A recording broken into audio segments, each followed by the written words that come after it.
Vamos lá então, Igreja de Tiatira, segunda parte. Na apostila, se você tiver com a tua apostila, página 38, tá bom? Dá continuidade no que o Vândia estava falando, a partir da página 38. Só relembrando o tema, uma igreja debaixo do olhar investigativo de Cristo. E vamos para a terceira parte. Por favor, pode trocar o meu slide? Para a terceira parte. Tiatira é uma igreja confrontada por Jesus, tendo a oportunidade de arrepender-se. Apocalipse 2, 21, vamos ler ali? Jesus falando para Tiatira, dê-lhe tempo para que se arrependesse. Ela, todavia, não quer arrepender-se da sua prostituição. O Vanderlei explicou bem o que estava acontecendo lá, como a igreja estava se entregando ao pecado, estava dando liberdade para o pecado. E Jesus falou assim, que deu tempo para que eles se arrependessem, mas eles não se arrependeram. Vamos dar aqui uma olhada aqui sobre a misericórdia de Deus.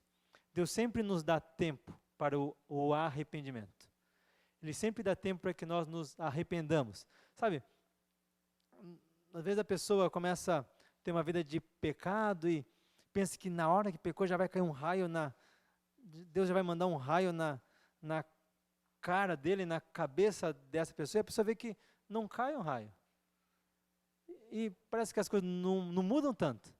E a pessoa daí peca mais umas 2 vezes, 3 vezes, e a pessoa acaba até acostumando com o pecado. Mas a pessoa não entende que Deus está dando oportunidade, tempo, para que ela se arrependa. E se não se arrepender, então é o que falou aqui para Tiatira. Falou que se não se arrepender da sua prostituição, então ele vai vir sem demora. Então ele vem. Vamos ler em Romanos? Vamos ver um pouquinho sobre a misericórdia de Deus, nos dando tempo para arrependimento. Romanos 2, 4. Romanos 2, 4.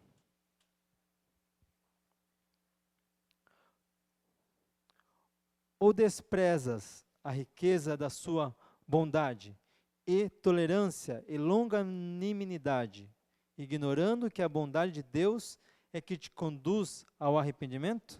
5.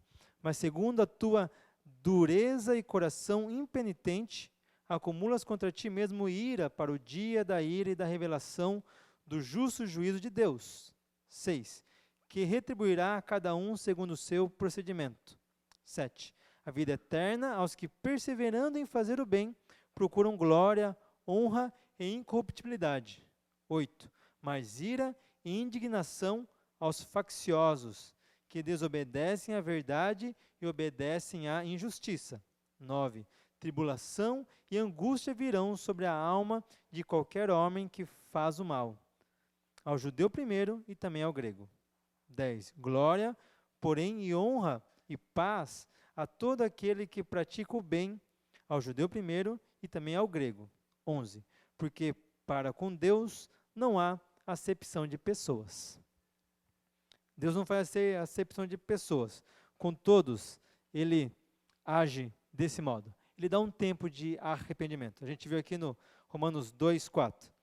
Vocês estão desprezando a bondade, a tolerância, a longanimidade de Deus, ignorando que a bondade de Deus vai te conduzir ao arrependimento.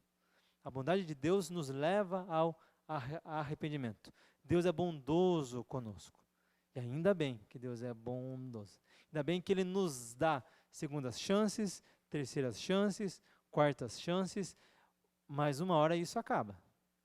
Uma hora isso acaba. Então, você precisa estar ciente que tem um limite para o pecado. Tem um limite para aquilo que você faz que desagrada a Deus. Antes que chegue nesse limite, se arrependa. Se arrependa. Porque se você se arrepender, Deus é bom, Deus é longânimo e Deus vai perdoar você. Aí então, enquanto Deus está pacientemente esperando que você se arrependa, Ele então vai disciplinar você. Como um pai disciplina um filho, Ele vai disciplinar você. Para que você então entenda o erro, para que você entenda o pecado, para que você entenda o que você está fazendo. Sabe, quando você tem filho, e você vai disciplinar o filho, você tem que falar para o teu filho por que você está disciplinando ele. Se você só pegar e dar, dar uma cintada nos seus filhos, você usa a vara no seu filho, mas você não senta com ele, e você não explica o porquê que você está fazendo aquilo, a criança vai apanhar sem saber. Porque muitas vezes a criança erra, peca, a criança faz o que é errado, ela não entende que aquilo não é certo. Ela não compreende. Ou na cabecinha dela, aquilo ali está certo. Então, nós, para ensinar nossos filhos, nós apontamos o pecado, falamos o erro, então mostramos a consequência desse erro, para que a criança não erre mais. Então, para que haja um arrependimento da parte dela. Lembrando que arrependimento, eu vou só relembrar você, porque você já sabe disso. Tenho certeza que você já sabe disso. Mas arrependimento é você fazer algo errado, você reconhecer aquilo que estava errado e você não praticar mais aquilo que você fazia antes. Isso é arrependimento. João fala de frutos dignos de arrependimento. É você reconhecer o erro, você se arrepender desse erro e você não praticar mais esse erro. Então Deus ele vai disciplinar, Ele vai mostrar o erro, Ele vai disciplinar, Ele vai aplicar uma correção. Como?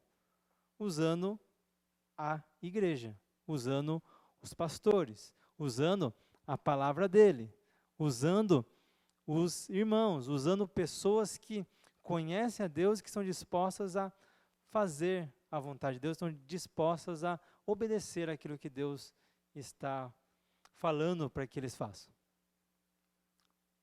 Não sei se vocês já passaram por uma situação dessa, de você estar fazendo algo errado e Deus usar alguém, usar um irmão, usar o pastor, usar a Bíblia, Deus usar algum método para te alertar. Isso não está certo. Já aconteceu com você isso?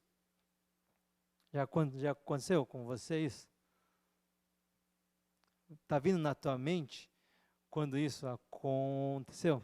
E qual foi a tua reação? Não precisa falar, mas qual foi a tua reação quando aconteceu isso? Quando Deus usou alguém para disciplinar você?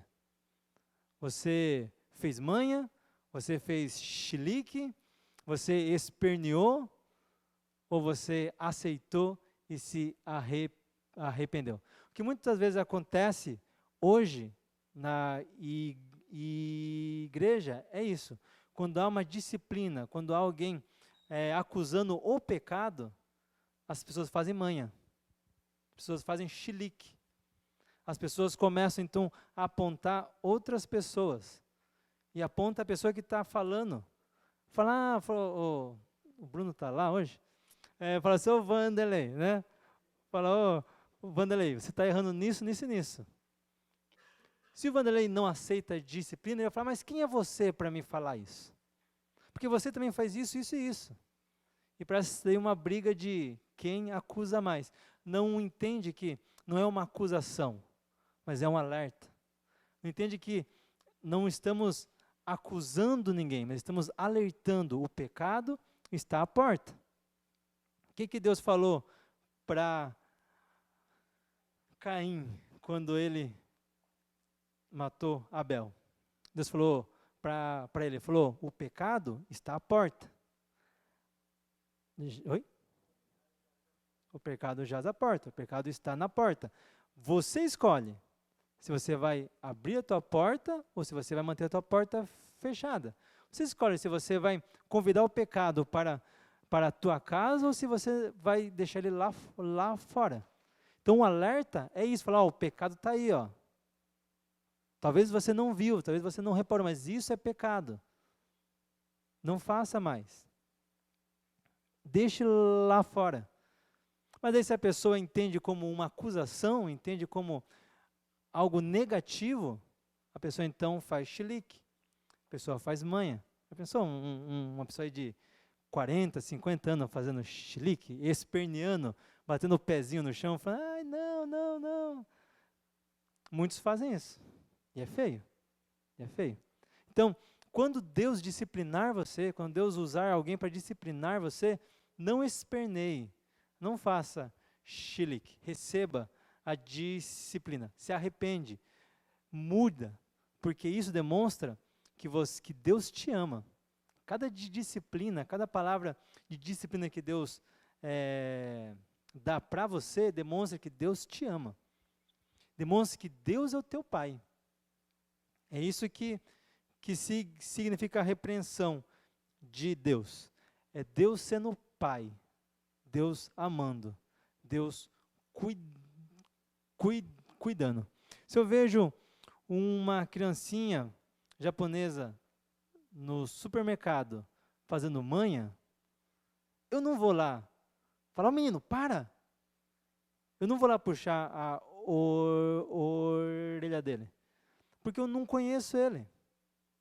Eu não tenho intimidade com ele. É perigoso até do pai dele vir e bater em mim, porque eu tô falando para o menino não fazer manha. Porque eu não tenho acesso, porque eu não conheço, eu não tenho intimidade, eu não conheço aquela família. Se Deus não tem liberdade para disciplinar você, então é porque Deus não tem liberdade na sua vida. Porque então você não conhece a Deus. Se você ficar bravo quando Deus disciplina você, então você não conhece a Deus. E se você não conhece a Deus, então vai chegar um tempo que Deus vai parar de disciplinar você. Aí então entra o juízo de Deus. Aí entra então Deus sendo um juiz. Ainda em Romanos 11.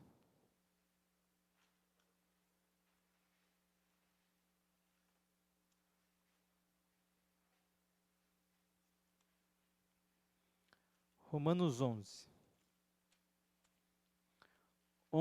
22.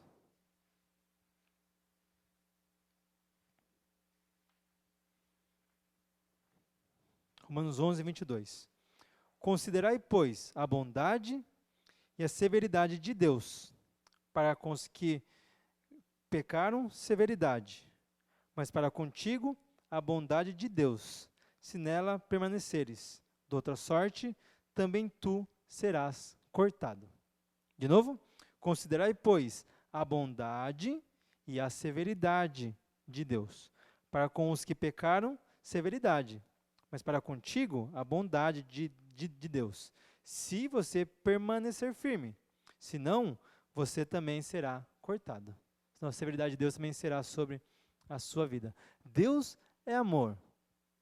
Deus é amor. A Bíblia fala isso. Nós conhecemos isso. Deus é amor, mas Deus também julga. Deus também é um juiz. Como o Vanderlei comentou, ele tem os pés de bronze. Tem as pernas, os pés de bronze. Ele usa isso para pisar sobre o pecado. Ele usou esses pés para subjugar a morte, para subjugar o diabo. Ele pisou sobre eles. O pecado ficou debaixo dos pés de Jesus. Mas se você se coloca na posição de pecador, você não se arrepende, se você se coloca na mesma posição que o diabo está, de afastado de Deus, então no final o seu lugar vai ser junto com ele, debaixo dos pés de Jesus. Se você não se arrepende do pecado, o seu lugar será debaixo dos pés de Jesus, não ao lado dele, não assentado junto com ele no trono. Esse é o local que ele tem pronto para você, do lado dele, no trono dele. Mas se você não se arrepende, como a igreja de Tiatira não estava se arrependendo, então o fim vai ser debaixo dos pés de Jesus. Por isso que ele fala aqui no começo de Apocalipse 2, volta lá para Apocalipse. Por isso que ele usa essas duas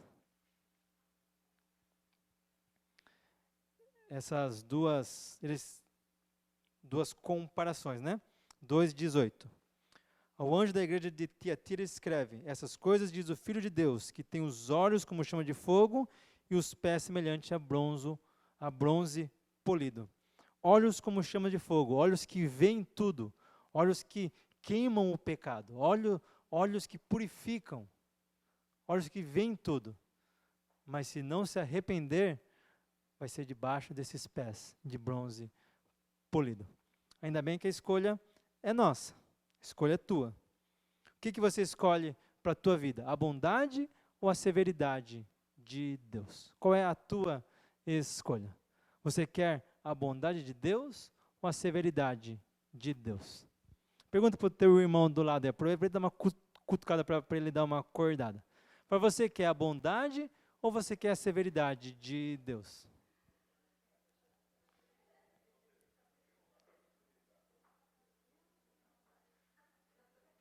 Eu acho que todo mundo falou bondade, né? Então fala então para ele, se arrependa. Se arrependa. Se você tem uma vida de arrependimento, então você vai ter sempre a bondade de Deus. Se você não se arrepende, se você não aceita a disciplina de Deus sobre a sua vida, se você faz manha, faz chilique, então é a severidade de Deus que você vai ter. Próximo ponto. Próximo slide, por favor. Uma igreja encorajada a ser fiel até o fim, apesar da apostasia de outros. Apocalipse 2, 24 e 25. Digo todavia a vós outros, demais de Tiatira, e tantos quantos não têm essa doutrina e que não conheceram, como eles dizem, as coisas profanas de Satanás. Outra carga não jogarei sobre vós, tão somente conservai o que tendes até que eu venha. Conserve o que você tem, se conserve fiel, se conserve santo, separado. Isso é santidade. Isso é santidade. É você ser separado, ser diferente. Mesmo quando a igreja e irmãos estão pecando, você permanecer fiel. Mesmo quando os seus amigos estão indo para o lado errado, você continua fiel no caminho certo. Isso é santidade. Não você ficar ajoelhado 3 horas durante o dia orando a Deus. Isso não é santidade. Você ler a Bíblia todo dia não é santidade. Você não voltar no culto não é santidade. Isso te ajuda a ser santo. Isso é importante para você alcançar a santidade. Oração, Bíblia, culto, você se separar para Deus um tempo por dia para buscar Deus, isso te ajuda a alcançar a santidade. Mas isso não é santidade. Não é quanto mais tempo eu oro, mais santo eu fico. Não. Quanto mais separado do mundo e do pecado eu sou, mais santo eu sou. Mais santo eu fico. Santidade é você não deixar que o mundo contamine a sua consciência, contamine as suas ações, contamine a sua casa, contamine a sua vida. Não deixar que o pecado entre na sua vida. Isso é ser santo, é ser separado. 1 Coríntios 7. Vamos entender um pouquinho sobre isso, sobre santidade. 1 Coríntios 7.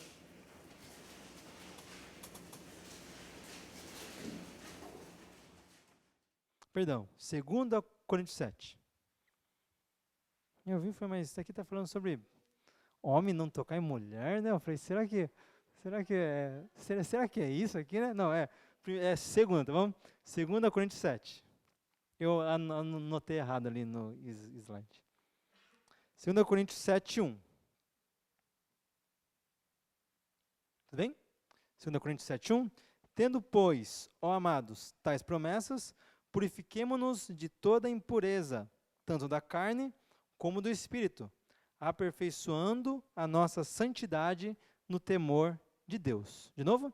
Tendo, pois, ó amados, tais promessas, purifiquemo-nos de toda impureza, tanto da carne como do espírito, aperfeiçoando a nossa santidade no temor de Deus. Começa aqui o versículo falando: tendo, pois, ó amados, tais promessas. Quais são essas promessas?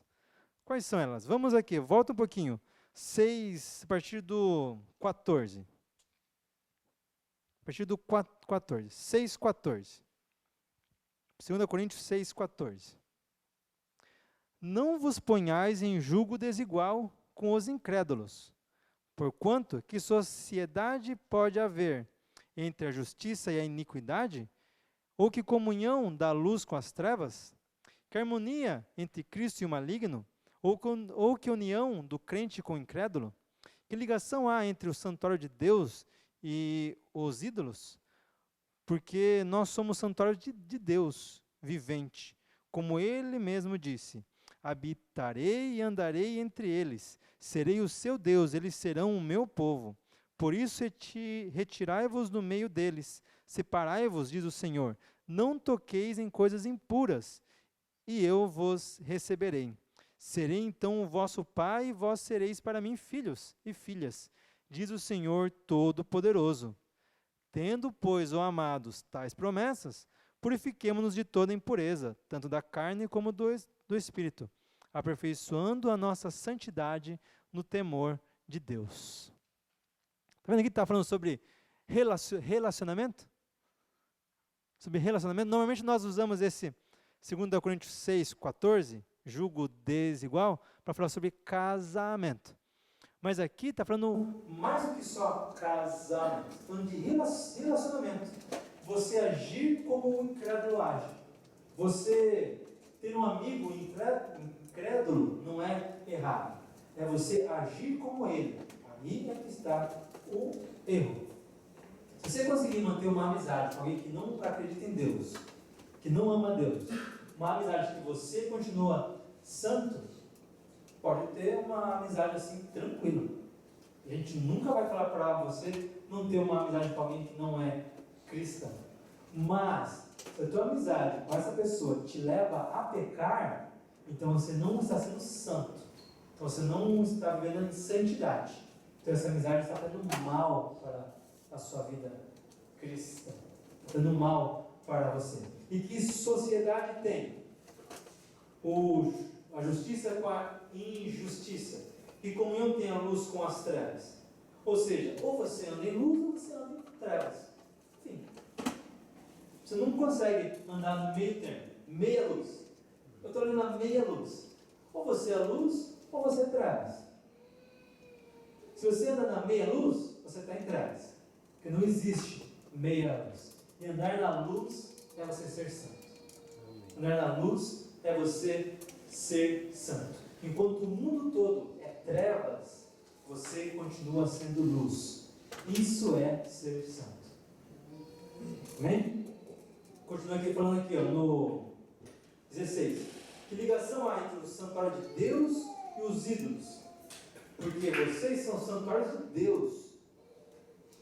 Como ele mesmo disse, Deus disse: habitarei e andarei entre eles, entre nós. Serei o seu Deus, eles serão o meu povo.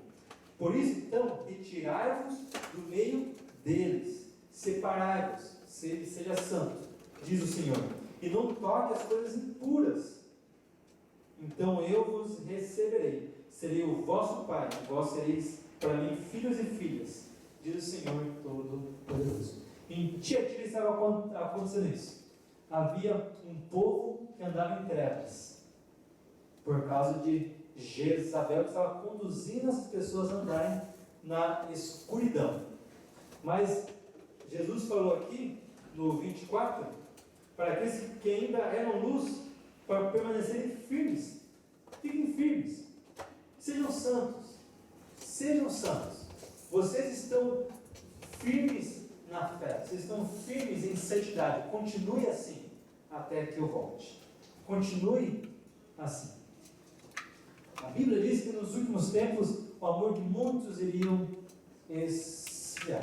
Para que nos últimos tempos as pessoas iam ter comichões no ouvido para ouvir só aquilo que eles quisessem ouvir, só aquilo que satisfaz o seu ego.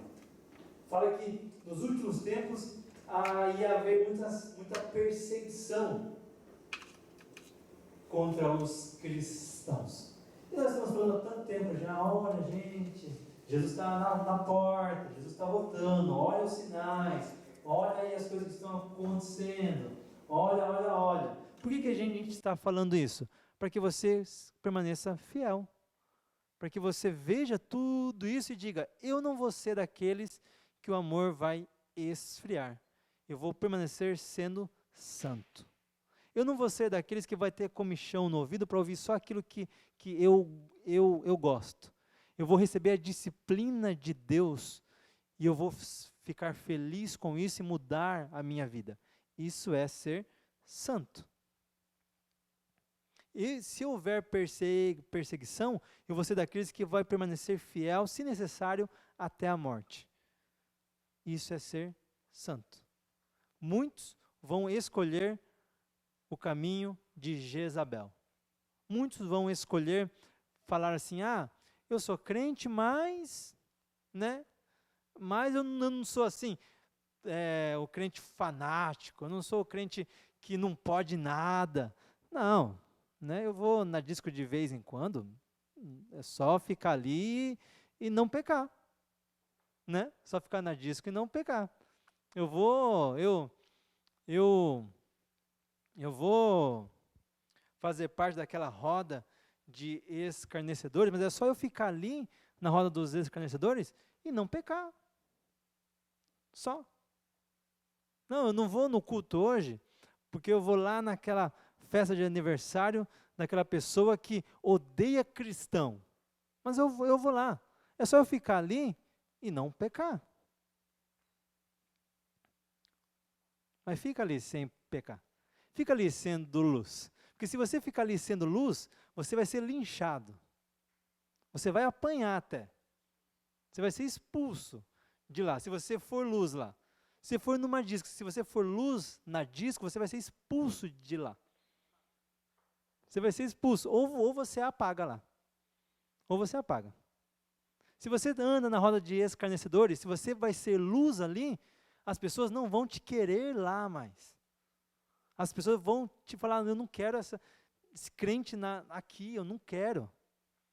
E você não vai mais andar com eles. Não porque você não quer andar, porque eles não vão aguentar a tua luz, se você for santo. Senão você entra no meio da conversa e faz parte das trevas, e você então vai perder a tua santidade. Então ser santo não é você ter não é apenas você demonstrar espiritualidade. Ser santo é você ser espiritual separado do mundo. Não adianta só eu levantar a mão aqui no culto, não adianta só eu saber versículos de cor, não adianta só eu saber músicas cristãs de cor, se isso não mudar a minha vida e não me fizer viver uma vida longe do pecado. Isso não vai te fazer ser santo. Isso vai te ajudar a alcançar santidade. Isso ajuda e ajuda muito e é o caminho. Mas tudo vai acabar em ações. O que você tem feito? Como você age? Então permaneça fiel, como algum desses irmãos ali da igreja de Tiatira, eu não falei nenhuma vez Filadélfia ainda, como esses irmãos estavam sendo fiéis ali. E vamos então para a última parte. Por favor, slide. Uma igreja recompensada pela sua vitória, ao permanecer fiel ao seu Senhor, até o fim. Aqueles que permaneceram fiel, aqueles que não se dobraram à doutrina de Jezabel, aqueles que permaneceram fiel e foram santos, separados e disseram não para o pecado, e sim para luz, sim para Jesus, então eles vão ser recompensados.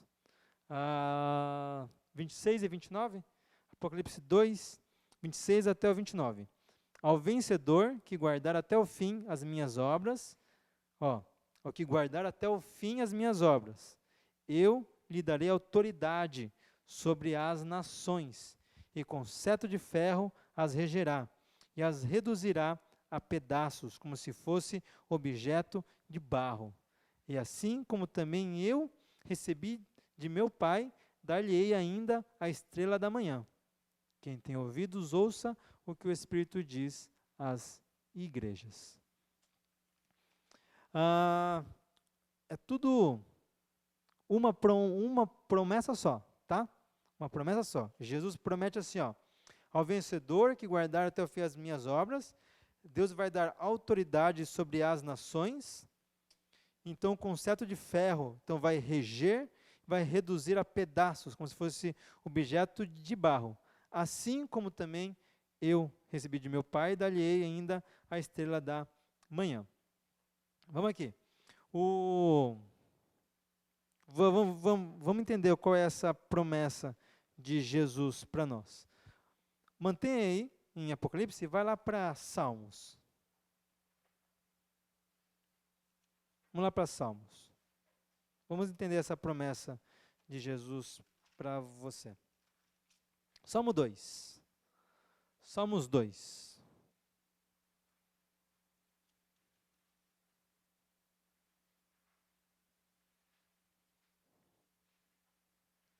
A partir do 1. Salmo 2, 1.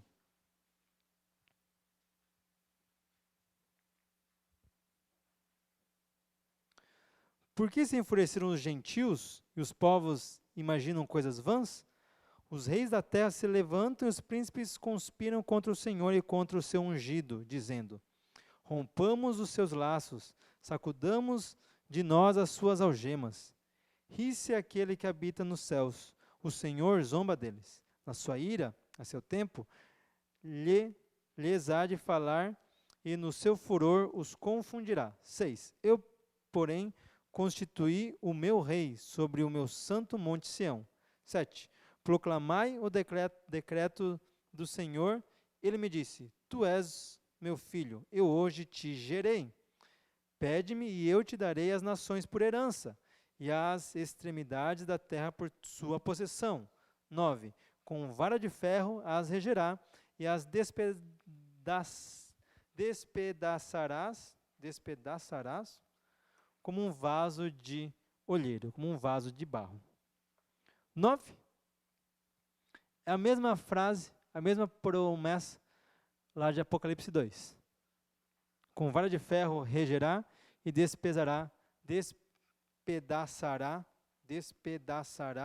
como um vaso do olheiro.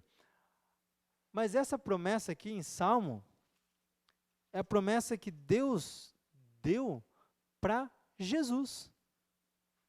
Essa é uma promessa de Deus para Jesus. Você fala aqui que, por isso que eu li desde o 1, está falando sobre o ungido de Deus. Não está falando sobre nós aqui. Está falando sobre Jesus. Deus prometeu para Jesus que Jesus iria reinar, Jesus iria ter essa vara de ferro para reger e despedaçar o vaso de barro. Essa promessa é para Jesus. E Jesus, então, tomou essa promessa para ele lá na cruz. Depois que ele morreu na cruz, para ele ter cumprido e ter consumado, está consumado, por ter consumado tudo, essa promessa se cumpriu na vida de Jesus. É para ele essa promessa. E o que Jesus faz? Ele fala: ao que vencer, eu vou dar essa vara. Ao que vencer, essa promessa de Deus para mim, eu vou compartilhar com vocês. Eu vou dar para vocês. Volta lá em Apocalipse.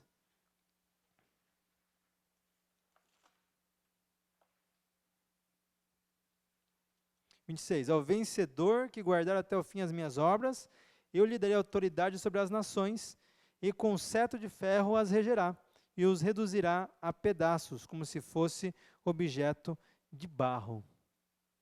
A promessa de Deus para Jesus, Jesus transfere para nós. Transfere para nós. Você vai reinar. Você vai julgar. Em 1 Coríntios, fala que, só confirmar aqui, agora me deu um branco. Em 1 Coríntios, fala que você, 1 Coríntios 6:2, fala que você vai julgar o mundo. Paulo fala, vocês vão julgar o mundo, vocês vão julgar os anjos. Paulo fala lá em 1 Coríntios 6:2, se você quiser anotar ou quiser abrir, tudo bem. Paulo fala que nós vamos julgar o mundo, vamos julgar os anjos. Nós vamos ter essa autoridade porque Jesus vai dar para nós essa autoridade. Mas não só isso. No 28 fala assim, assim como também eu recebi de meu Pai, dar-lhe-ei ainda a estrela da manhã. Além de nos dar essa autoridade que ele recebeu do Pai dele, ele ainda vai nos dar também a estrela da manhã. O que é essa estrela da manhã? Primeiro vamos ler ali 2 Pedro. Aí eu já vou dar uma explicada do que é essa estrela da manhã. 2 Pedro. 2 Pedro 1. Nós lemos no começo uma parte desse versículo, mas vamos ler um pouquinho mais. 2 Pedro 1, a partir do 16.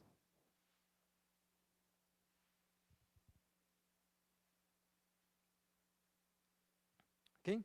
2 Pedro 1,16. Porque não vos demos a conhecer o poder e a vinda do nosso Senhor Jesus Cristo, seguindo fábulas engenhosamente inventadas, mas nós mesmos fomos testemunhas oculares da sua majestade.